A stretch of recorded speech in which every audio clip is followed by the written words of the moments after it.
je dois vous remercier surtout pour la patience avec laquelle vous êtes resté là pour attendre ce moment. Je ne serai pas long. Je dirais tout simplement que j'ai présenté au président de la République, chef de l'État, la mouture du gouvernement. Le chef de l'État a été heureux du travail qui a été fait, mais il a souhaité qu'il y ait deux réglages. Le premier réglage concerne la représentativité de toutes les provinces de la République démocratique du Congo. En effet, il y a 3 provinces qui ne sont pas représentées dans la mouture que j'ai présentée, et le président de la République m'a donné des orientations à ce sujet. Le deuxième réajustement concerne une structure qui s'occuperait des personnes vivant avec handicap. Si vous vous rappelez, ça faisait une partie des critères qui avaient été fixés pour ce gouvernement. Donc là aussi, le président de la République m'a donné des instructions précises pour que ce problème soit également résolu. Donc nous sommes petit à petit, lentement, vers l'accouchement. C'est une question de quelques heures. D'ici lundi, on aura terminé le problème et je reviendrai ici demain pour présenter au président de la République la mouture définitive, ce qui serait conforme à ses orientations. Voilà ce que je pouvais vous dire à ce stade. Est-ce qu'on peut avoir une idée sur les provinces qui ne sont pas représentées jusque-là? Je préfère ne pas citer les provinces. Je n'aimerais pas soulever une polémique. C'est un travail qui se fait en gestation et c'est pour ça l'autorité suprême du pays, c'est pour ça on lui soumet et il donne des orientations.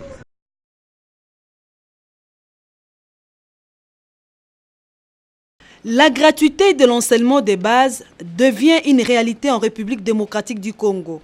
Les parents d'élèves des écoles publiques inscrits en première primaire jusqu'à la classe de 8e ne payent aucun rond pour les frais scolaires de leurs enfants. C'est l'une des grandes résolutions de la table ronde sur la gratuité de l'éducation en RDC. Le coût global de la gratuité pour l'année budgétaire 2020 est estimé à 4 225 milliards 346 millions 112 636 francs congolais. En rapport avec les salaires et frais de fonctionnement au gouvernement, il a été recommandé ce qui suit. La prise en charge des enseignants, debout et assis, non payés et nouvelles unités, et amélioration des salaires de tous les enseignants. En rapport avec les autres mesures d'encadrement de la mise en œuvre de la gratuité, obliger les chefs d'établissement à rembourser immédiatement les frais d'acompte et autres frais perçus auprès des élèves dans les établissements publics d'enseignement concernés par la gratuité. Sanctionner les chefs d'établissement et les gestionnaires qui iront à l'encontre des dispositions relatives à la gratuité. Initié par le chef de l'État Félix-Antoine Tshisekedi Tshilombo, les gouvernements et d'autres partenaires éducatifs s'accordent également sur l'amélioration des conditions socio-professionnelles des enseignants de l'enseignement primaire, secondaire et professionnel, y compris les nouvelles unités. L'octroi des frais de fonctionnement des écoles, la construction de nouveaux bâtiments scolaires et d'autres. Toutes les recommandations issues de la table ronde doivent être respectées à la base, souligne le ministre intérimaire de l'EPSP, Emery Okunji. Je lance un appel solennel à tous les décideurs et tous les gestionnaires de notre système éducatif afin qu'ils s'impliquent davantage dans la mise en œuvre d'une éducation universelle, inclusive et de qualité en faveur de tous nos enfants à l'âge de scolarité. Je voudrais terminer mon propos en réaffirmant que la volonté de son Excellence Félix Antoine Tshisekedi Tshilombo, président de la République, chef de l'État, est de faire de la gratuité de l'éducation de base non pas un slogan, mais plutôt une réalité qui bénéficie à tous les enfants de la République démocratique du Congo. Car notre pays dispose de potentialités humaines et naturelles pour gagner ce pari.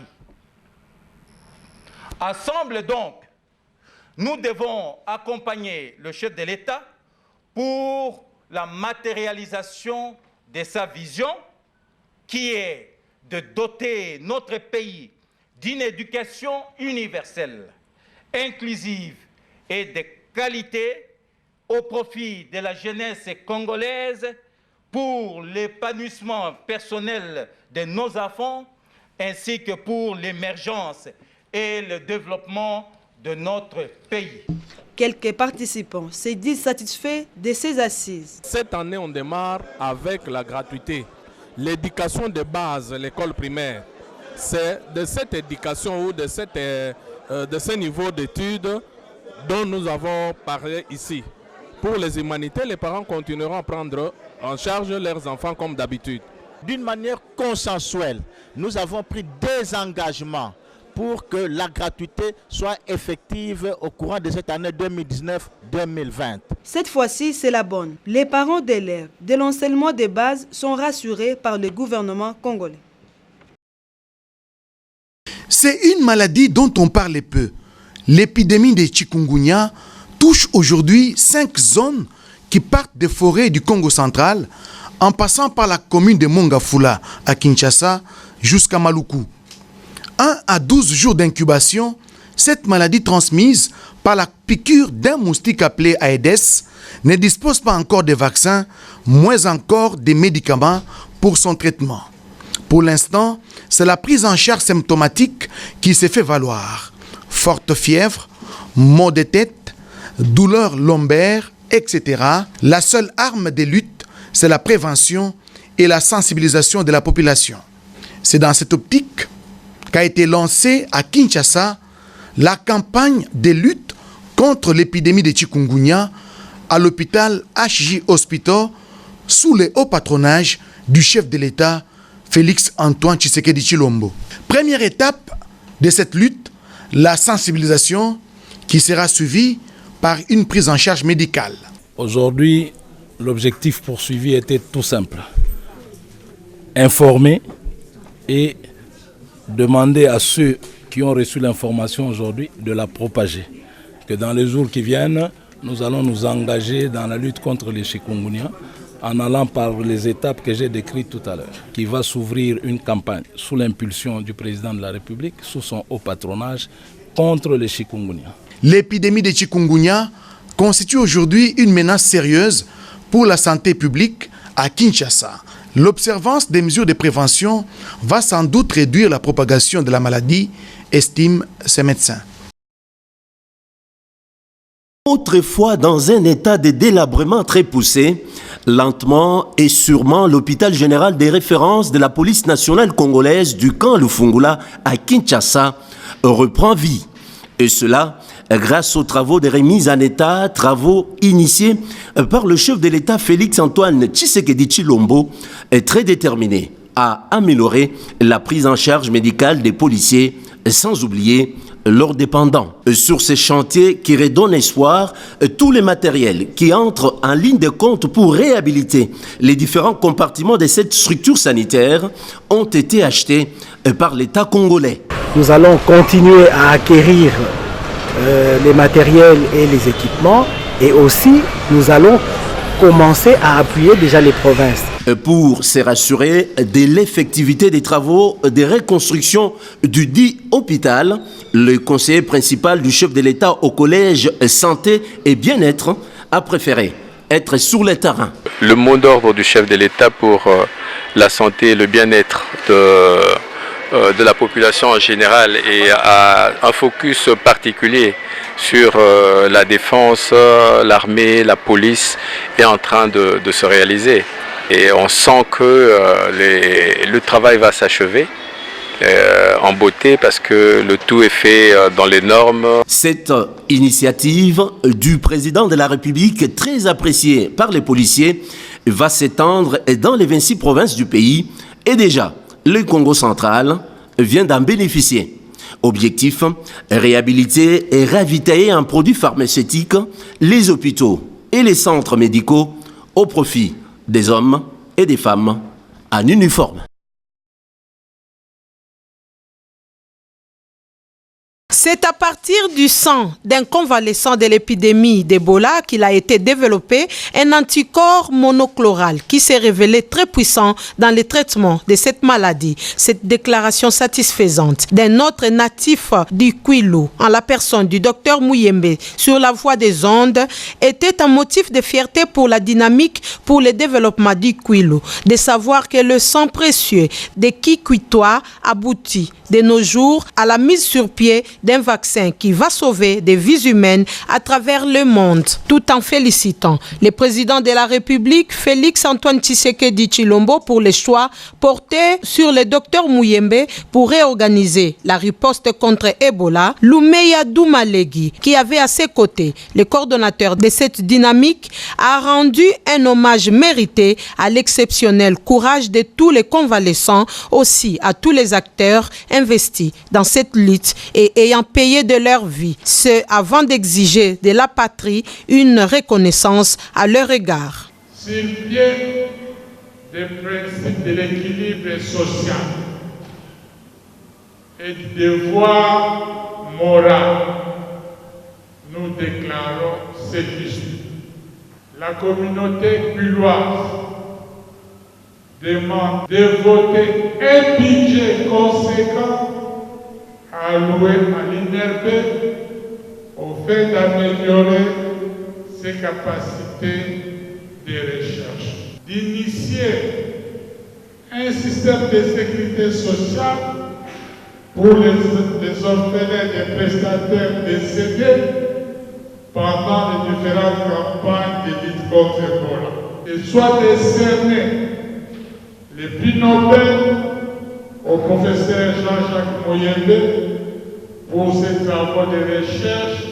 Autre fait soulevé, la matérialisation de la promesse faite à Kikwit sur l'engagement pris depuis 1996 pour améliorer la surveillance épidémiologique et les infrastructures médico-sanitaires et aussi promouvoir des formations et recherches en santé publique.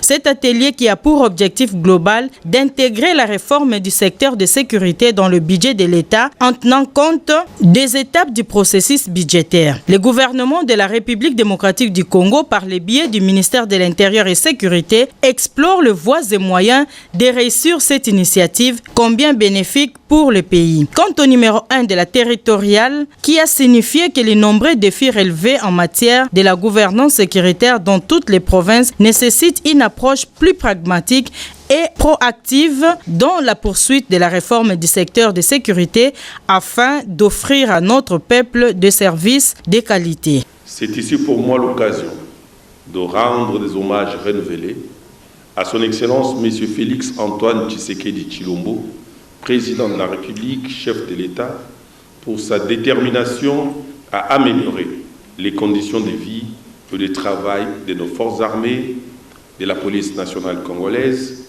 et des services de sécurité pour la consolidation de la paix, de la sécurité, de l'unité nationale sur toute l'étendue du territoire national.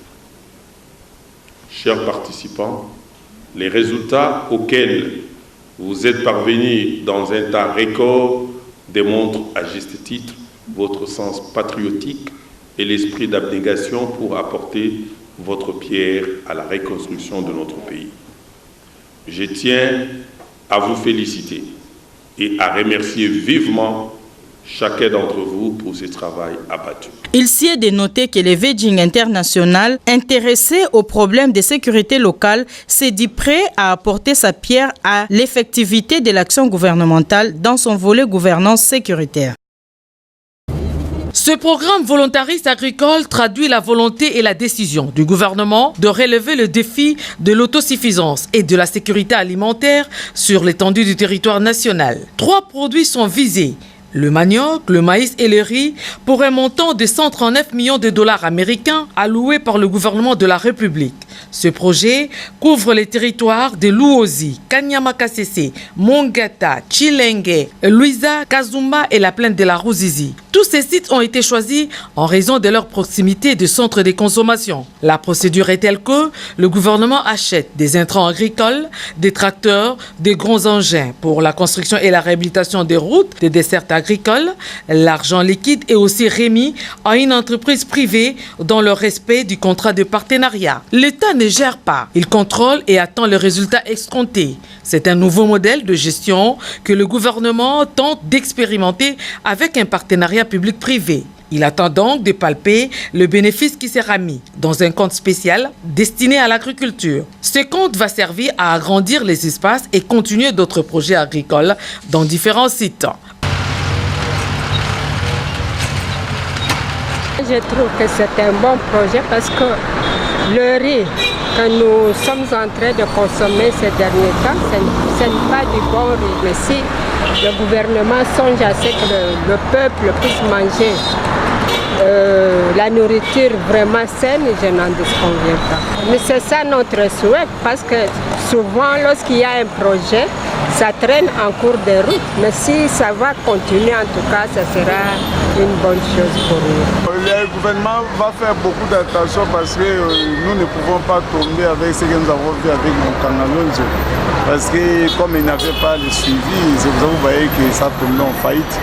Mais si le gouvernement a lancé ce projet-là, il faut d'abord, il y aura la suivi pour voir la fin, ce qui va nous donner un résultat un peu escompté pour la population. Tout ce que le gouvernement doit faire, c'est mettre d'abord les gens capables de bien gérer cela. Il faut que le gouvernement puisse aussi mettre un comité de suivi. Tout ce qui est en train de mettre les pays par terre, c'est parce qu'il n'y a pas de suivi de part et d'autre. Si dans toutes les entreprises de l'État, dans des sociétés de l'État, partout ailleurs, il y a des comités de suivi, alors le pays doit aller de l'avant. Premier site exploité, Mongata, sur le plateau de Bateke. 800 hectares ont été exploités pour la production du manioc, ce en vue de ravitailler les 10 millions d'habitants de Kinshasa, la capitale, et les environs. Après 6 mois d'observation, le ministre de l'Agriculture, Chibangu Kalala, est descendu sur le terrain pour s'enquérir de la situation à quelques semaines du retour de Dame la pluie. Parce que nous voulons que le peuple congolais mange la farine de manioc, la farine produite dans notre propre pays. Et en particulier pour alimenter la population de Kinshasa, approvisionner Kinshasa, les grands centres urbains. Les travaux avancent très bien. On a commencé à cultiver ici. Et on est là pratiquement à environ 250 hectares qu'on a déjà apprêtés. On va ajouter encore à peu près 200 hectares. Et dans le mois prochain, à peu près depuis le mois d'octobre, on va commencer à s'aimer le manioc ici, à Mongata. Le directeur général de Bio Agri Business, l'entreprise qui exécute les travaux, ne cache pas sa satisfaction. Alors nous avons été sur le choix d'une culture vivrière du manioc de bonne qualité. Donc nous avons veillé à ce que nous puissions cultiver ici le très beau manioc qu'il devrait prendre en principe, on va dire 14 maximum 18 mois. Après la plantation pour les récolter, et il faut compter 1 mois d'usinage, et donc nous pensons que d'ici 18 mois nous pouvons avoir les premiers sacs de farine sur le marché. La population avoisinante a aussi salué cette initiative du gouvernement de la République. Vraiment tozosenga na baninga mingi bao bayebi misala maboko baya puisque misala eza ebele otokoki kosala na kati ya projet. Alors eza pona ba avantage na biso moko bao nyoto bazalaka bao balingi kosala misala te bazana babulembu quand même baya to sangana to sa maboko to tombola projet na biso kene liboso puisque eza nini avantage na biso ya lobby. Nous évoluons très bien. Nous avons commencé les dessouchages, après les dessouchages, le débardage, après on a commencé les labos. Ça c'est le deuxième labo qu'on est en train d'effectuer. La prochaine étape normalement devait mettre la poudre calcaire, après l'herçage, et après l'herçage, là on peut commencer à planter les maniocs. Il s'y est de rappeler que les petits agriculteurs ont la possibilité de recevoir l'aide de ce partenaire privé, du labour à la récolte moyennant de moindres frais. Le but est de réduire tant soit peu la crise alimentaire. Dès son vivant, fait le patriarche Antoine Gizenga préconiser le travail de la terre par l'agriculture, d'où la création de la Comasol, communauté africaine pour la solidarité. L'inauguration ce samedi des cantines populaires baptisées Mama Zando s'inscrit dans une vision globale, celle de promouvoir le travail de la terre et contribuer ainsi à la lutte contre l'insécurité alimentaire. Ngaba a été choisi comme la commune pilote pour ce projet. Au nom du gouverneur, le bourgmestre d'Ngaba a salué l'initiative qui devra s'étendre sur les 24 communes de Kinshasa. Pour l'administrateur de la Comasol, Kogi Gizenga, ce programme fait office de coopérative agricole où paysans, petits entrepreneurs et populations se retrouvent. L'occasion était propice pour remettre à titre posthume un diplôme de mérite à l'initiateur de ce projet. Diplôme réceptionné par Madame Anne Mbouba Gizenga, la veuve du patriarche. Le secrétaire général et chef du parti lumumbiste unifié Gizenga Lugi revient sur la vision Comasol. La journée s'est clôturée par l'inauguration d'un bâtiment devant abriter la direction générale de la Comasol, communauté africaine pour la solidarité dans la commune de Lingwala. L'allaitement maternel des enfants jusqu'à l'âge de 2 ans et l'allaitement exclusif pour les enfants de moins de 6 mois. C'est là la grande recommandation du Programme national de nutrition et ses partenaires UNICEF et OMS aux mères pour ces mois d'août, mois dédiés à l'allaitement maternel.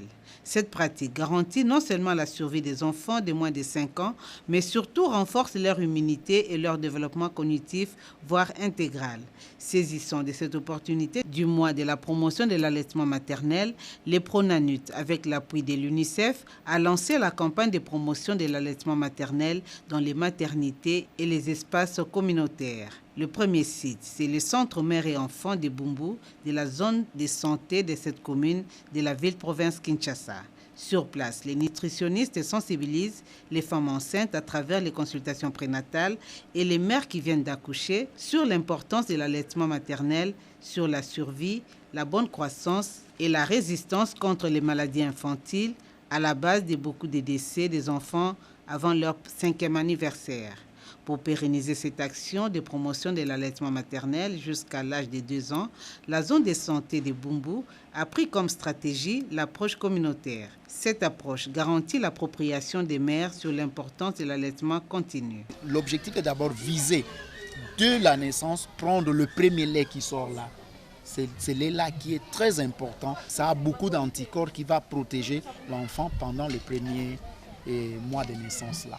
Une mère applique très bien cet allaitement maternel exclusif. C'est d'abord le moyen efficace aussi pour l'espacement des naissances. Cette action est salutaire pour ces enfants car ils reçoivent également les vermifuges et la vitamine A. Rausur et l'INPP sont désormais partenaires. Ils ont signé le contrat de partenariat ce jeudi 22 août 2019 à la salle polyvalente Sadako Ogata de l'INPP à la 11e rue Limete. Dans ce partenariat d'affaires, l'INPP va prendre en charge les contrôles techniques de tous les véhicules que va envoyer Rausur.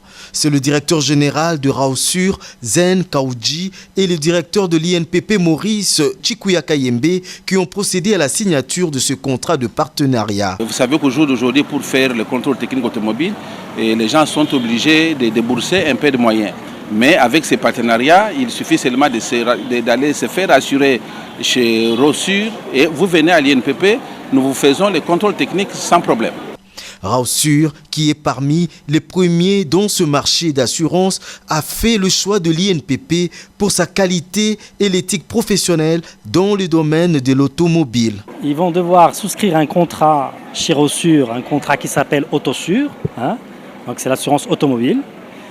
Après ça, on va leur donner un bon avec lequel ils vont venir dans le centre technique pour faire leur contrôle technique gratuitement sans payer aucun frais. Donc c'est Rossure qui prendra en charge, en compagnie bien sûr de la contribution qui est vraiment très importante de l'INPP dans ce sens.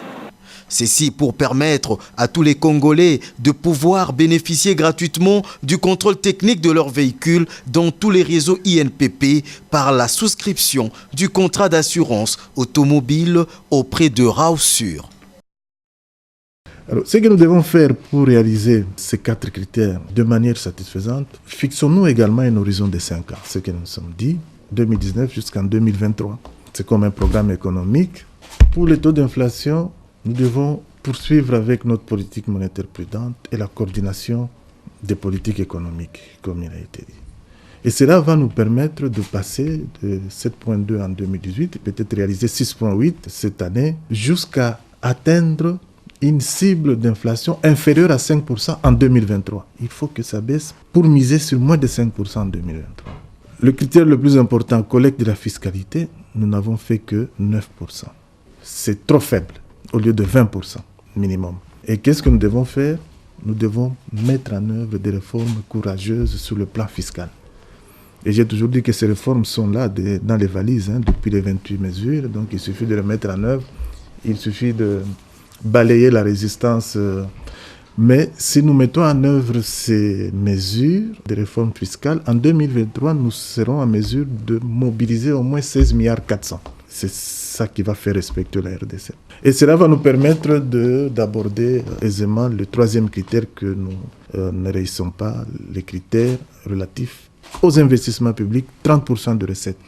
Et à mobiliser 16 milliards, et donc nous consacrerons à ce moment-là, en 2023, 5 milliards de dollars sur les investissements publics.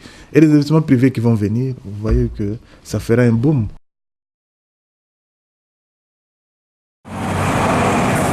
Cette structure est née de la dernière décision du feu Etienne Tshisekedi Wamulumba d'heureuse mémoire, nommant Jean-Marc Kabound Akabound, président AI de l'UDPS, dans le but de réunifier et conquérir le pouvoir. Chose faite, voilà qui explique la naissance de Décision Finale qui a vu le jour en 2016. Deux moments forts ont marqué cette activité. D'abord, la coupure du ruban inaugural du siège national en présence de Madame Tina, épouse de Jean-Marc Kabound, et du président de la Ligue des jeunes de l'UDPS. Après, il y a eu présentation de membres qui composent cette structure. Écoutez à ce propos quelques membres d'honneur. Celle-ci, elle est un reflet réel de la dernière volonté de notre leader Maximo, le feu Etienne Tshisekedi, docteur de son État, qui a réussi par cette décision finale à nommer quelqu'un qui a fait la fierté et qui a donné le sourire à notre pays.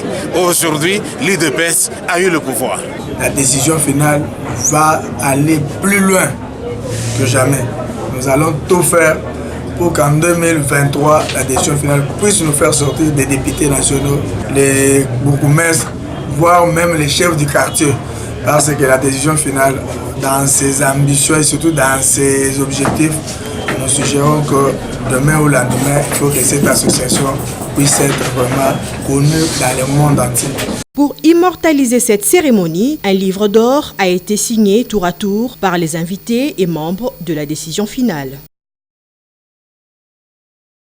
Nous sommes au siège national de l'Union pour la nation congolaise à Kinshasa Barumbu, dans la salle des pasteurs, servantes et serviteurs de Dieu, membres de ce parti politique, cher à l'honorable Vital Kamerhe, venus participer au lancement de leur structure, le Cénacle des pasteurs de l'UNC, qui a la mission d'accompagner spirituellement les dirigeants, selon son président, le pasteur Bonnet Radjabou Mouzouri. Les Saintes Écritures, dans son livre de 1 Timothée, chapitre 2, premier verset jusqu'au verset 3, nous recommande de prier pour le pays, pour nos autorités et pour tous ceux qui sont élevés en dignité.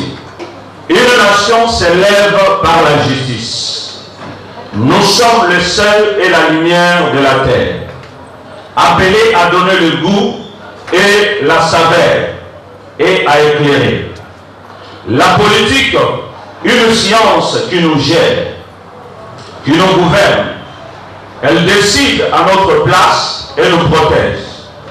En ces temps favorables, où son Excellence le Président de la République, Félix Antoine Tshisekedi Tshilombo, le berger numéro 1 de la République démocratique du Congo, nous a montré le chemin. Le secrétaire général de l'UNC, Jean Baudouin Mayo Mambeke, qui a rehaussé de sa présence cette cérémonie, s'est réjoui de l'initiative.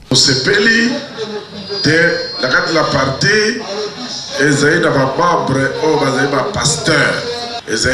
une plus-value dans la lutte contre les antivaleurs et la promotion des valeurs devant booster le développement du pays. Docteur Esther Ntama et le professeur Lambi Nzunzu José ont tour à tour parlé de l'idéologie et des textes fondamentaux de l'UNC, croisés au spirituel. Comme au commencement, c'est par la prière à la nation que cette matinée politique s'est clôturée à l'UNC. Bon, le Lualaba a toujours été une province sportive. Dans le temps, le Lualaba a même constitué une pépinière pour les grandes équipes de la République. Lupopo et Mazembe puisaient à Kolwezi des grands noms comme Brinti Tinabou, comme Paul Kalambay, comme Mortier Kilobi, comme Kabale Service, comme Gansia, comme Kimaloa. Sont des jeunes qui sont partis de Kolwezi, sont des jeunes qui sont partis dans les territoires de la province du Lualaba. Nous voudrions aujourd'hui que petit à petit nous puissions reprendre cet élan. Il est vrai que Simba est engagé dans la Ligue Foot. La première sortie n'a pas totalement réussi contre Vita Club, mais il faut que les dirigeants de Simba que nous soutenons sérieusement puissent se ressaisir et nous présenter un football digne de la province Piro du Lualaba. Mais alors, pour réussir, il faut que les publics s'engagent, que les publics se mobilisent pour soutenir l'équipe de Simba, mais aussi les autres équipes. Aujourd'hui, c'est Simba dans la Ligue Foot, mais nous voudrions que demain, Manika monte aussi, Gexcol monte et beaucoup d'autres équipes. Le Lualaba a tout à fait les atouts pour faire du football une grande discipline à la hauteur de la province. Mobilisons-nous pour soutenir nos équipes. Déjà demain, Simba joue contre Mazembe. Soyons nombreux, il faut rapidement effacer la déception de Vita Club. Allons de l'avant, vive le foot, vive le sport national. Nous avons acheté les matchs de demain. Toute la population peut y aller gratuitement parce que nous voudrions que le soutien soit inconditionnel, que Simba se sente obligé d'aller jusqu'au bout et de défendre l'honneur de la province.